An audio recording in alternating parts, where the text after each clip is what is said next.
우리에게 주신 하나님 말씀은 고린도전서 11장 17절에서 22절까지의 말씀입니다. 고린도전서 11장 17절에서 22절까지의 말씀.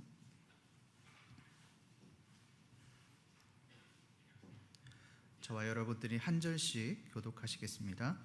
내가 명하는 이 일에 너희를 칭찬하지 아니하나니 이는 너희의 모임이 유익이 못되고 도리어 해로움이라.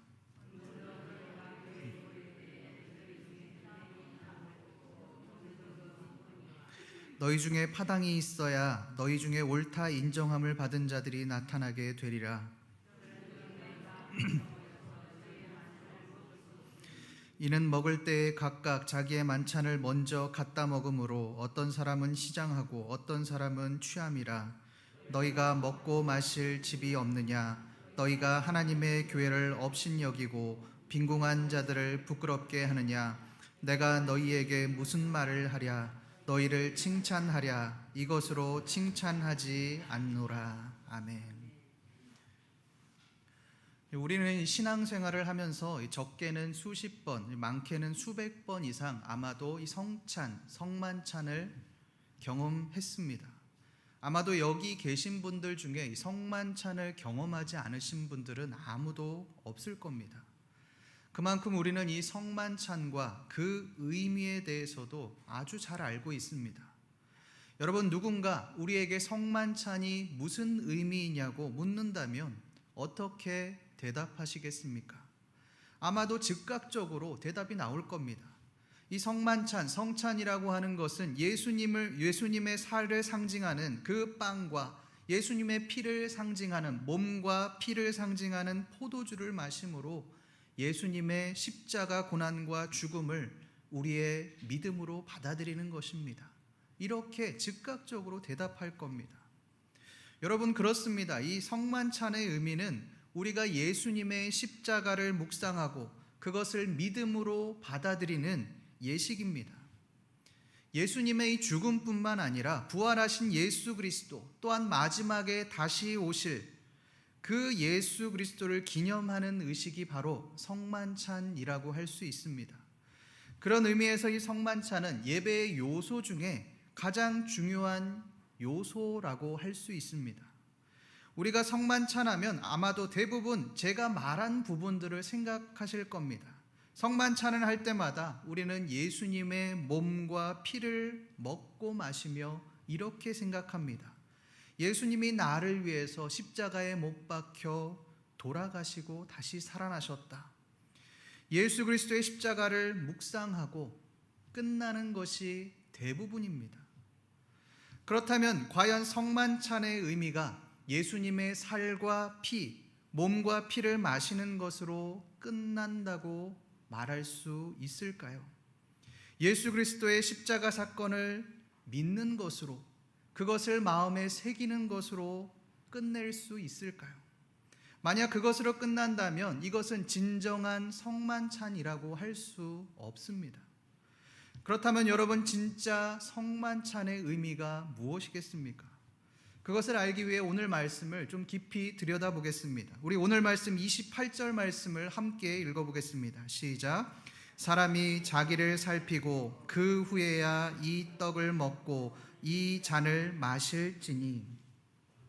28절의 말씀을 보면 우리가 성만찬을 어떻게 받아야 하는지에 대해서 말씀하고 있습니다.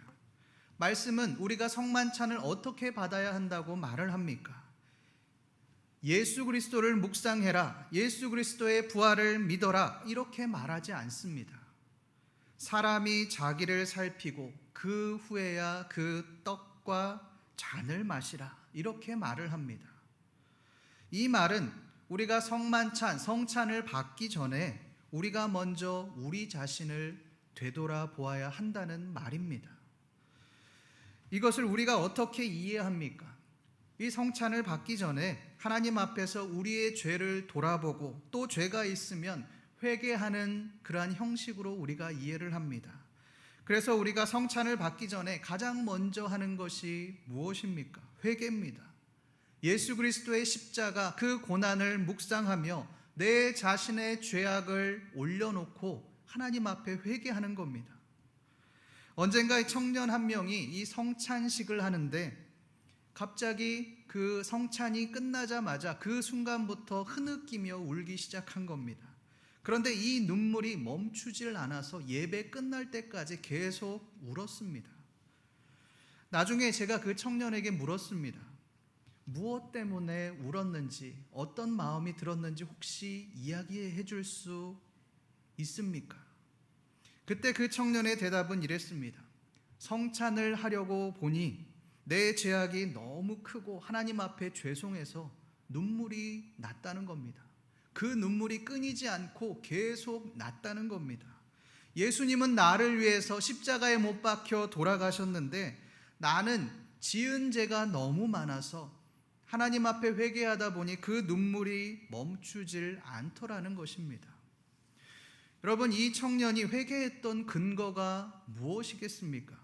예수 그리스도가 내 죄를 위해서 십자가에 못 박혀 돌아가셨구나라고 하는 이게 자신의 성찰입니다. 이 성찰은 결국 회개로 이어지게 되어 있습니다. 이 회개는 굉장히 중요합니다. 왜 그렇습니까? 십자가 앞에서 내 자신을 돌아보고 또 내 자신의 죄악을 돌아보고 성찰할 수 있기 때문에 그렇습니다. 어떤 사람들은 이것 때문에 죄의식이 너무나도 많이 들어서 나는 성찬에 참여할 자격이 없다라고 생각하며 성찬을 받지 않는 분도 종종 있습니다. 우리가 이 성찬, 성만찬을 자주 해야 하는 이유도 바로 여기에 있습니다. 예수 그리스도의 십자가를 묵상하는데, 그것을 기념하고 우리 자신을 되돌아보는데 성만찬만큼 좋은 예전이 없기 때문에 그렇습니다. 이 성찬을 통해서 우리 자신을 돌아볼 수 있기 때문에 이 성만찬은 굉장히 중요합니다. 그런데 문제는 우리가 성찬에 참여하는 우리들이 대부분 이 회개에서 끝난다라고 하는 것입니다. 내 죄를 성찰하고 회개하는 것으로 그냥 끝내버립니다. 이것은 온전히 자기를 살핀다고 말할 수 없습니다. 그렇다면 자기를 살핀다는 것이 무엇이겠습니까? 자기 자신을 돌아보고 성찰하는 것이 자기를 살피는 것일까요? 내 죄를 묵상하고 또 하나님 앞에 회개하는 것이 진짜 우리를 돌아보고 또 자기를 살핀다고 할 수 있을까요? 오늘 말씀은 과연 자기를 살피는 것이 무엇인가를 말씀하고 있습니다. 오늘 본문의 말씀은 애찬 분쟁, 또 성만찬 분쟁이라고 불리는 그런 말씀입니다. 본문으로 들어가기 전에 이 성만찬의 역사에 대해서 한번 알아보겠습니다. 여러분, 이 성만찬이라고 하는 것이 무엇입니까? 6월절에 예수님께서 제정하신 의식입니다. 예수님께서 십자가에 못 박혀 돌아가시기 전에 6월절에 제자들과 마지막 만찬을 나누셨습니다. 만찬을 나누신 후에 예수님은 떡과 포도주를 먹으며 예수님의 십자가 고난을 기억하도록 그렇게 제정한 것이 바로 성만찬이라고 할 수 있습니다. 성만찬의 순서는 이 제자들과 함께 했던 만찬과 또 예수님이 만찬 중에 행하셨던 그 성찬 두 가지로 나뉠 수가 있습니다. 특별히 오늘 말씀은 이 성찬이 아니라 이 만찬과 관련된 그런 말씀입니다. 고린도 교인들이 예수님을 기념하는 그 만찬을 할 때 어떤 일이 있었습니까? 분쟁이 있었습니다. 어떤 분쟁입니까? 우리 20절과 21절 말씀을 함께 읽어보겠습니다. 시작. 그런즉 너희가 함께 모여서 주의 만찬을 먹을 수 없으니 이는 먹을 때에 각각 자기의 만찬을 먼저 갖다 먹으므로 어떤 사람은 시장하고 어떤 사람은 고린도 교인들이 성만찬을 하기 위해 만찬을 하기 위해 한자리에 모였습니다. 당시에 이루어졌던 그 만찬들은 대부분 집에서 이루어졌습니다. 왜냐하면 이 만찬을 할 만한 큰 장소가 있어야 했기 때문에 그렇습니다. 이 부자인 사람들은 자신의 큰 집에서 많은 사람들을 초대하고 함께 파티를 하며 만찬을 나누었습니다. 그러니 부자인 사람들만 이 만찬을 주최할 수가 있는 것입니다. 성만찬의 이 만찬도 마찬가지였습니다. 만찬을 하기 위해서는 큰 집이 필요했습니다. 아마도 고린도 교회 안에 그 부자들이 자기의 집을 만찬의 장소로 내어놓았겠죠. 그들의 집을 배경으로 이 성만찬, 만찬이 이루어졌습니다. 그런데 어떤 일이 일어났습니까? 만찬 자리에 모인 그 사람들 중에 어떤 사람들은 음식을 먹어서 너무 많이 먹어서 배부르고 취하는 일들이 일어났습니다. 얼마나 흥청망청 먹었으면 취하기까지 했겠습니까? 음식을 동낼 만큼 분에 넘치도록 여흥을 즐겼습니다. 그런데 어떤 사람들은 음식을 먹지 못해 배고프고 굶게 되는 일들이 생기게 되었습니다. 이것이 오늘 말씀의 주요한 내용입니다. 그런데 여러분, 이 말씀, 이 구절만 가지고는 우리가 이 말씀이 잘 이해가 되지 않습니다. 어떻게 같은 자리에 있는데 어떤 사람은 배가 터지도록 그리고 술이 취하도록 그렇게 마시고 또 어떤 사람들은 먹지 못해서 굶는 일이 있을 수 있겠습니까? 이것을 보면 만찬이 무슨 선착순도 아니고 어떻게 이런 일들이 일어날 수 있는가라고 하는 그러한 의문이 생깁니다. 여러분, 어떻게 이러한 일들이 일어날 수 있었을까요? 정확히는 알 수 없지만 이 오늘 말씀의 이 바울의 말을 통해서 우리가 추측을 해볼 수 있습니다. 바울은 이 문제에 대해서 뭐라고 말을 합니까? 우리 19절 말씀을 함께 읽어보겠습니다. 시작. 너희 중에 파당이 있어야 너희 중에 옳다 인정함을 받은 자들이 나타나게 되리라. 파당이 있어야 너희 중에 옳다 인정함을 받은 자들이 나타나게 된다. 바울은 뜬금없는 이야기를 하는 것 같습니다. 만찬을 나누는데 음식을 먹는데 파당은 무슨 말이고 옳다 인정함을 받은 자들이 나타나게 된다. 이 말은 도대체 무슨 말입니까? 바울의 말을 있는 그대로 해석하면 이렇습니다. 파당을 나누면 파당을 통해 인정받는 사람들이 나타나게 된다는 것입니다. 예를 들자면 이 나라마다 정당들이 있습니다. 어떤 정당은 진보 정당, 또 어떤 정당은 보수 정당의 색깔을 가지고 있습니다. 정당마다 이념도 다르고 성향도 다르지만 결국 이 정당을 통해 힘을 얻는 사람들이 생기게 된다는 것입니다. 그것은 정당의 대표일 수도 있고 최종적으로는 대통령일 수도 있습니다. 이 사람들은 정당이 있기 때문에 그 정당의 힘을 힘입어서 권력을 가지게 되는 것입니다. 그런데 여러분, 이것이 과연 성만찬의 만찬과 무슨 관련이 있단 말입니까? 고린도 교회 또한 마찬가지라는 말입니다. 고린도전서 1장에서 이 고린도 교회는 4개의 파당으로 나뉘어집니다. 바울, 게바, 아볼로, 그리스도파, 예수님이나 또 사도들이 대표인 것 같지만 결국 이 파를 통해 힘을 얻고 권력을 잡는 사람들이 생기게 되었습니다. 오늘 말씀에서 이 성만찬 분쟁도 마찬가지입니다. 만찬에서 음식을 먼저 먹어서 동낸 사람들이 있었습니다. 이 사람들이 누구냐? 파당을 통해서 인정함을 받은 사람들, 파당을 통해서 권력을 잡은 사람들입니다. 파당을 통해 소위 힘이 생기고 권력을 손에 쥐게 된 그 사람들이 먼저 음식을 먹게 된 것입니다. 이것이 어떻게 가능했을까요? 당시의 로마 시대의 만찬 문화를 살펴보아야 합니다. 우리가 만찬하면 어떻게 생각을 합니까? 다 같이 테이블에 앉아서 동시에 음식을 제공받아서 먹는 것으로 그렇게 이해합니다.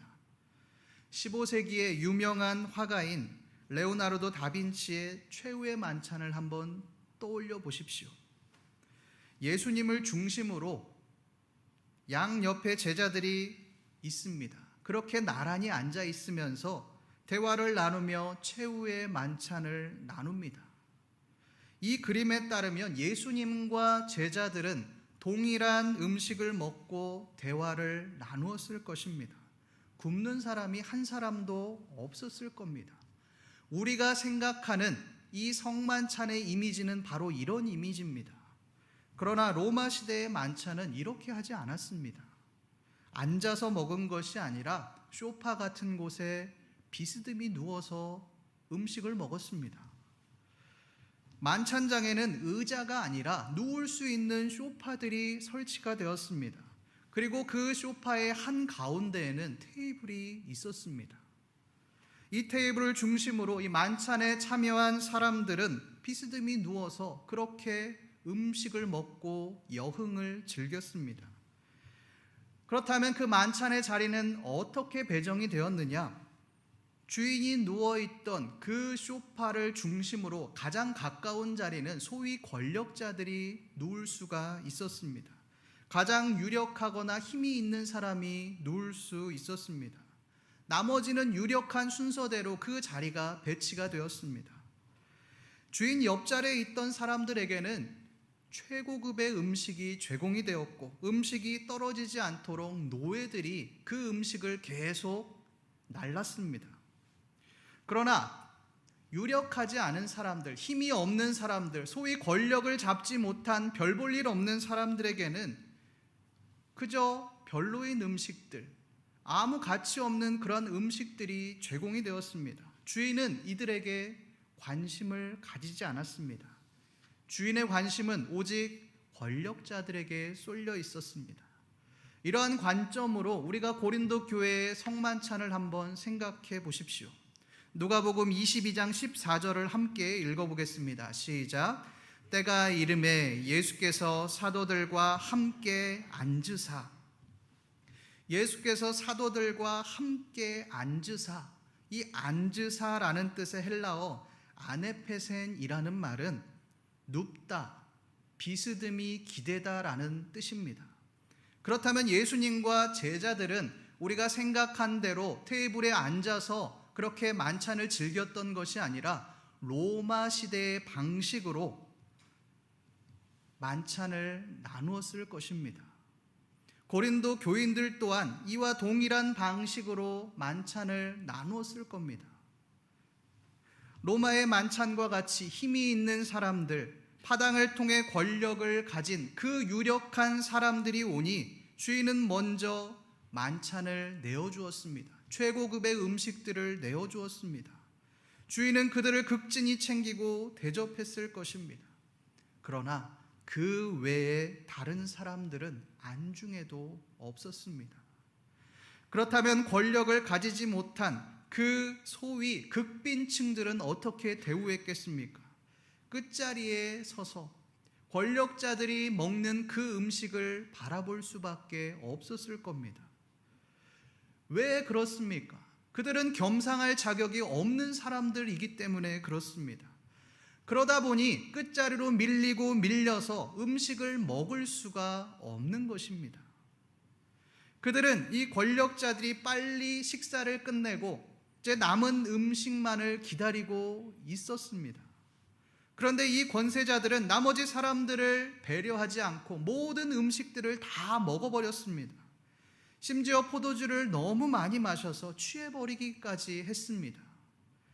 힘이 없는 사람들은 먹든지 말든지 어떻게 되든지 안중에도 없었던 겁니다. 이들이 왜 이렇게 행했을까요? 그들은 무시해도 되는 존재들이었기 때문에 그렇습니다. 성도 여러분이 오늘날 교회는 어떻습니까? 교회 안에서 제일 눈치를 많이 보는 사람들이 누구입니까? 힘이 있고 권력이 있는 사람들이 아닙니다. 힘이 없는 사람들입니다. 가진 게 없는 사람들입니다. 도움을 청해야 하는데 가진 게 없어서 도움을 얻어야 하는데 눈치가 보이고 자존심이 상합니다. 무언가를 하려고 하면 다른 사람들이 여기저기서 무시를 합니다. 그러니 이 사람 저 사람의 눈치를 살펴야 하는 것입니다.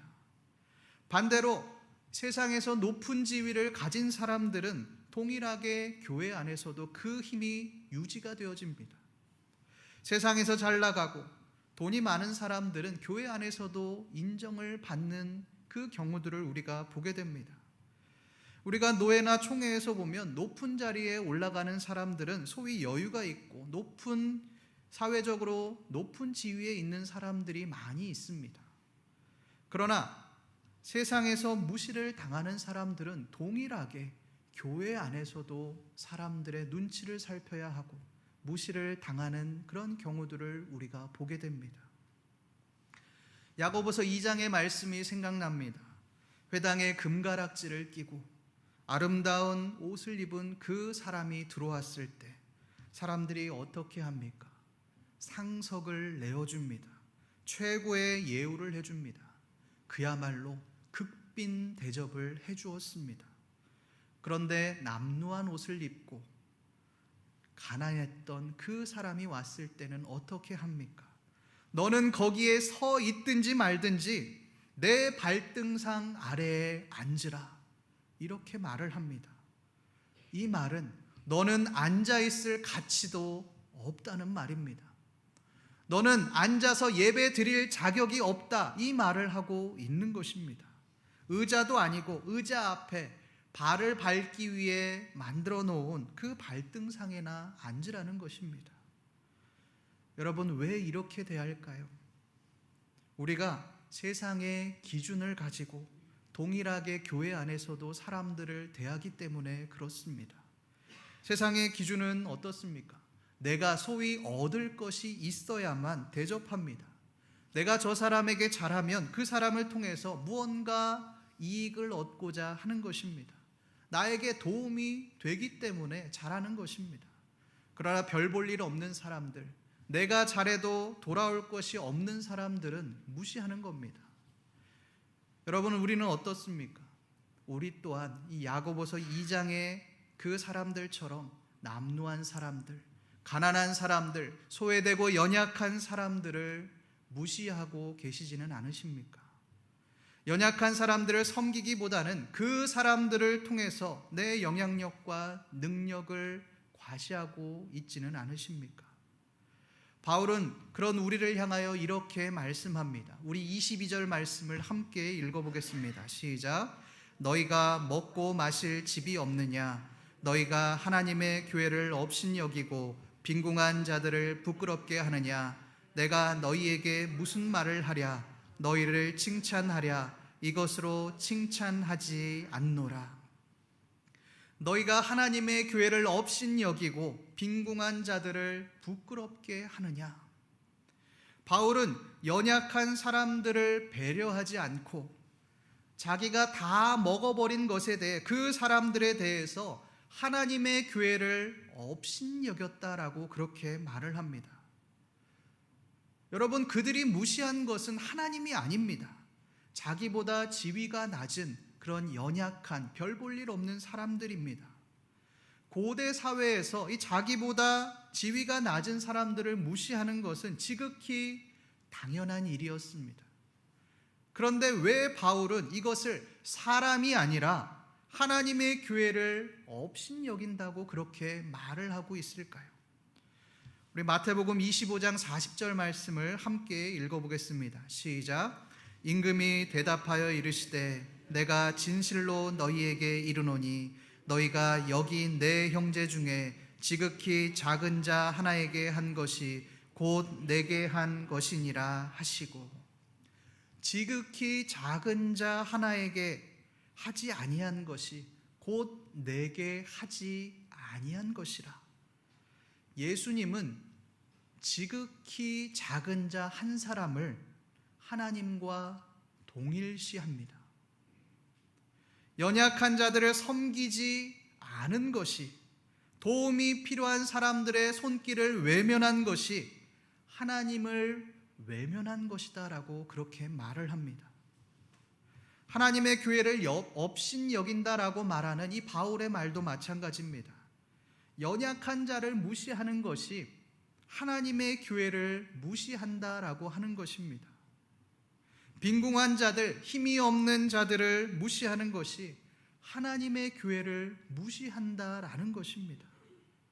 힘이 없는 자들은 이 권력자들의 눈치를 보느라 음식도 먹지 못하고 배가 고픈데 아무 말도 못하고 창피하게 서 있을 수밖에 없었습니다. 그들은 배가 고프면서도 그렇지 않은 척 그렇게 하고 있었을 것입니다.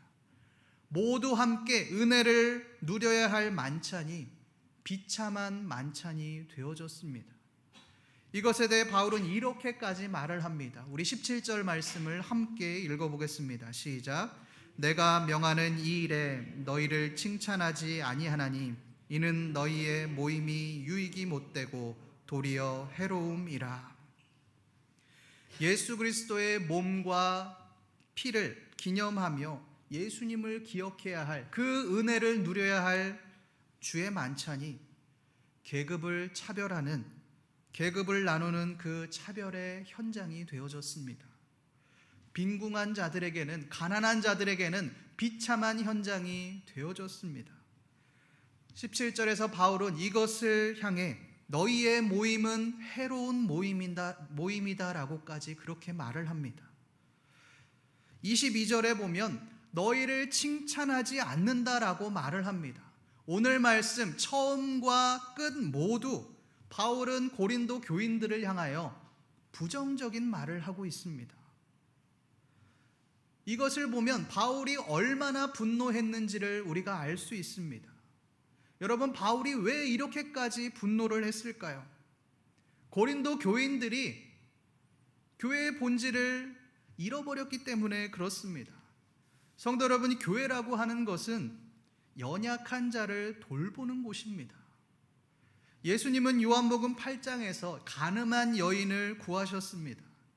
당시에 이 여인의 간음은 죽임을 당해야 마땅한 그러한 중범죄였습니다. 돌로 맞아야 하는 그러한 범죄였습니다. 누구도 이 여인을 보호해주지 않았습니다. 아니, 보호해줄 가치가 없다라고 생각해서 너도 나도 손에 돌을 짚고 이 여인을 돌로 쳐서 죽이려고 했습니다. 그러나 예수님은 이 간음한 여인을 보호해 주십니다. 너희 중에 죄 없는 자가 먼저 돌로 치라라고 말씀하시며 간음한 여인, 누구도 편을 들어주지 않던 그 약한 여인의 편이 되어 주셨습니다. 성도 여러분, 교회는 이런 곳이 되어야 합니다. 교회가 강자의 편이 되어지고 또 권력의 중심에 서게 된다면 이미 그 교회는 온전한 교회라고 할 수 없습니다. 그것은 예수님 중심의 교회가 아니라 인간 중심의 교회가 되어지는 것입니다. 성도 여러분, 약자의 편이 되십시다. 보호해줄 리 하나 없고 보호받을 그러한 권리조차 없는 간음한 여인과도 같은 그들을 향하여 우리가 손을 먼저 내밉시다. 이것이 복음의 정신입니다. 오늘날 많은 교회가 강자의 편에 서기를 원합니다. 우리 교회가 외부에서 또 다른 사람들에게 인정을 받기 원하는 것입니다. 권력의 중심에서 그 힘을 과시하기를 바랍니다. 그러다 보니 강한 사람들, 권력이 있는 사람들에게만 관심이 있고 연약한 자를 돌아보려고 하지 않습니다. 여러분, 교회는 강자의 편이 아닙니다. 약자의 편이 되어져야 합니다. 약자의 편에서 그들을 섬기고 품어줘야 하는 것이 바로 교회입니다. 이것이 바로 교회인 우리가 마땅히 감당해야 할 사명인 것입니다. 오늘 말씀을 정리하겠습니다. 우리는 이 성만찬을 예수님의 살과 피를 기억하는 것, 십자가의 고난을 기억하는 것으로 끝을 맺습니다. 내 자신을 예수님의 십자가 고난을 기억하며 죄를 회개하는 것으로 성만찬을 끝냅니다. 그러나 성만찬의 진짜 의미는 그런 것이 아닙니다. 내 자신을 돌아보고 살피는 것입니다. 내 자신을 살핀다는 것이 무엇입니까? 연약한 자들을 섬기고 품는 것입니다. 연약한 자를 돌보지 않고 은혜를 논한다면 그것은 온전한 성만찬이 아닙니다. 위선입니다. 바리새인과 다를 바가 하나도 없는 것입니다. 고린도 교인들이 그랬습니다. 그들은 은혜의 자리에서 계급을 나누었습니다. 은혜의 자리에서 차별을 행했습니다. 바울은 이것에 대해 이렇게 말을 합니다. 이는 너희의 모임이 유익이 못되고 도리어 해로움이라. 성도 여러분, 교회가 해로운 모임이 되지 않았으면 좋겠습니다. 섬김을 받으려고 하는 모임이 되지 않았으면 좋겠습니다. 이로운 모임, 섬기는 모임이 되기를 소망합니다. 예수님처럼 손해보더라도 힘들더라도 연약한 자를 위해 우리 자신을 내어주십시다. 연약한 자를 섬김으로 진정한 성만찬의 정신을 가지고 살아가시는 신림교회 모든 성도님들 되시기를 간절히 소망합니다. 기도하겠습니다. 하나님 아버지, 오늘 말씀을 통해 성만찬의 의미에 대해서 살펴보게 하시니 감사합니다. 하나님, 우리가 성만찬을 통해 회개함으로 끝나지 않게 하시고 우리 자신을 돌아보고 우리 주위의 연약한 자들, 도움이 필요한 자들에게 손을 내밀 수 있는 우리의 삶이 되어지게 하여 주시옵소서. 감사드리며 살아계신 우리 주 예수 그리스도의 이름으로 기도드립니다. 아멘.